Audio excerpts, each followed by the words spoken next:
Je donne à présent la parole au professeur Bichar Al-Kader, qui est directeur du Centre d'études et de recherche sur le monde arabe contemporain à l'Université catholique de Louvain, qui a également souhaité, comme je vous le disais tout à l'heure, nous adresser quelques mots de circonstance. Je vous en prie, monsieur Kader.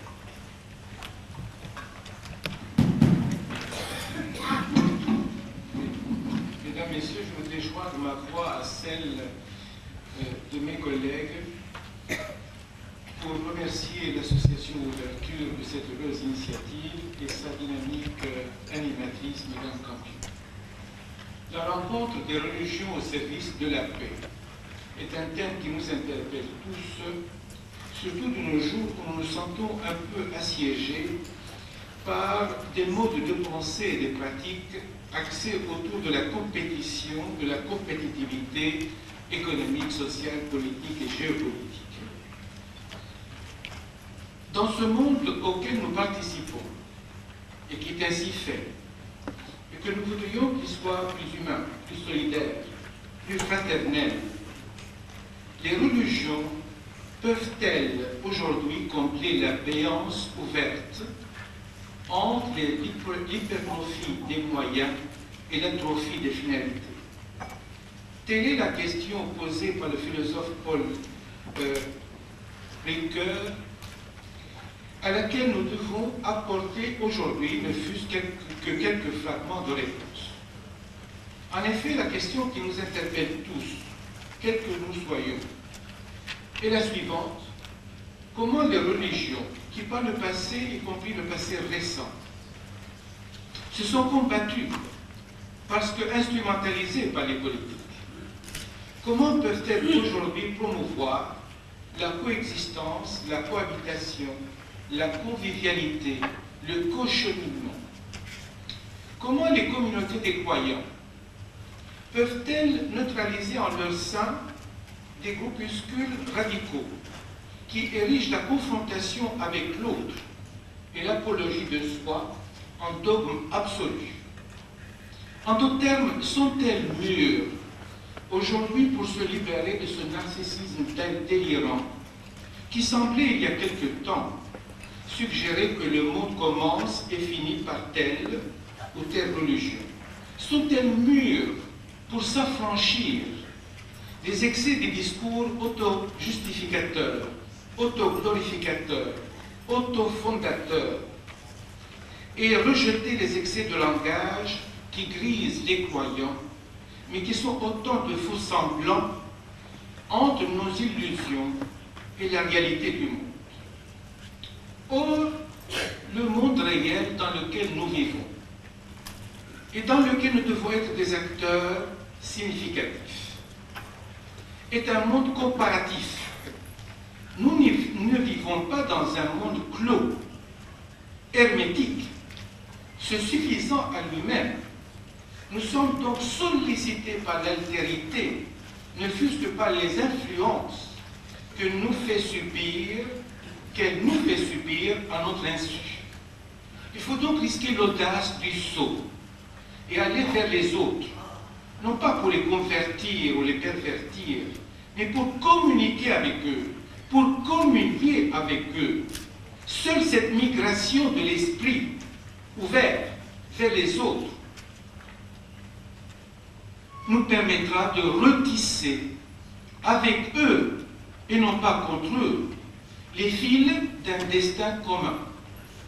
Cette attitude ouverte, dialogante, en phase avec le réel et non pas en rupture avec lui, se situe aux antipodes des comportements frileux, des clivages irrémédiables, des idéologies des camps, eux et nous, Orient, Occident, Islam, chrétienté, christianisme, judaïsme, idéologie des camps qui vient de connaître un renouveau avec les thèses dangereuses d'un Samuel Huntington qui considère que depuis la fin de la bipolarité, le monde a besoin presque d'un ennemi de remplacement à l'Union soviétique, et dans ce cas-ci, ce serait l'islam.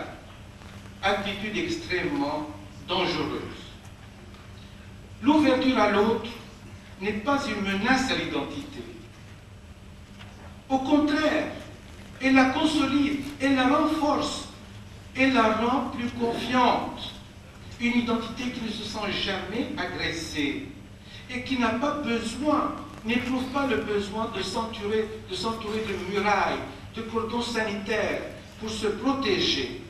Les peuples qui se grisent de slogans du genre « L'autre c'est Satan »,« Mon droit est le meilleur »,« Ma vérité est supérieure », eh bien, ne font que recourir à des sédatifs qui plongent davantage dans le sommeil dogmatique. J'ai énoncé ici très brièvement les maîtres mots qui doivent nous guider dans notre journée de réflexion. Rencontre, dialogue, ouverture à l'altérité. Notre pensée ne peut pas rester à l'abri des grands chocs de l'histoire et des recompositions géopolitiques et géoéconomiques en cours. Mais cela ne va pas signifier qu'on doive assister en spectateur à ce qui se déroule sous nos yeux.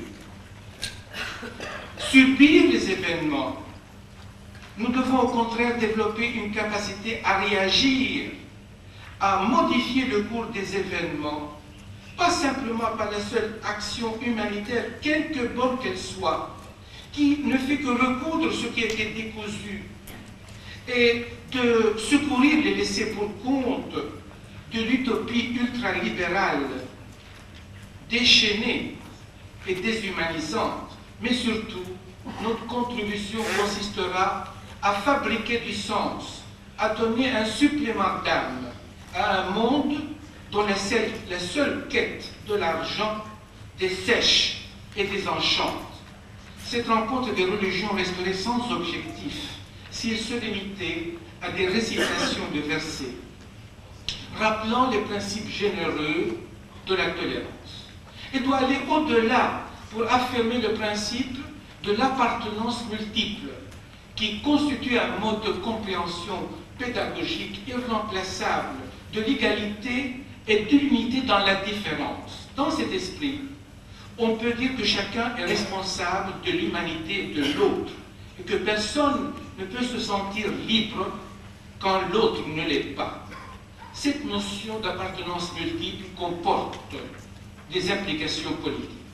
En ce sens qu'elle renvoie à une responsabilité critique de chacun face aux problèmes de notre temps. Aucune exception culturelle ne peut être invoquée contre les droits de l'homme et ne doit justifier l'atteinte aux droits de l'homme et aux droits des gens ou l'approbation ou de la domination et de l'asservissement d'un peuple par un autre.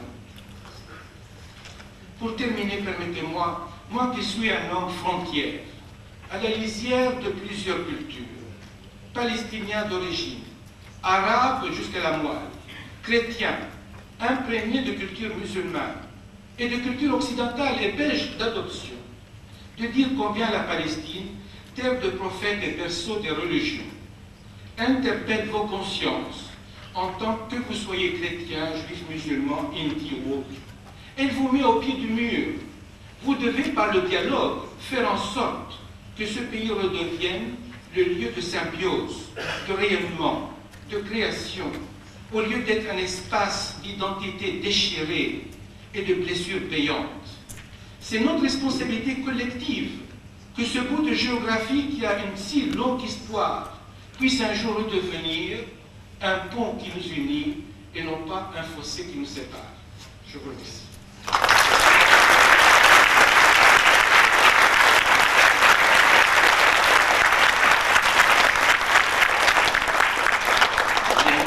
Nous remercions M. Kader pour cette évocation des questions fondamentales qui sous-tendront le débat de ce matin.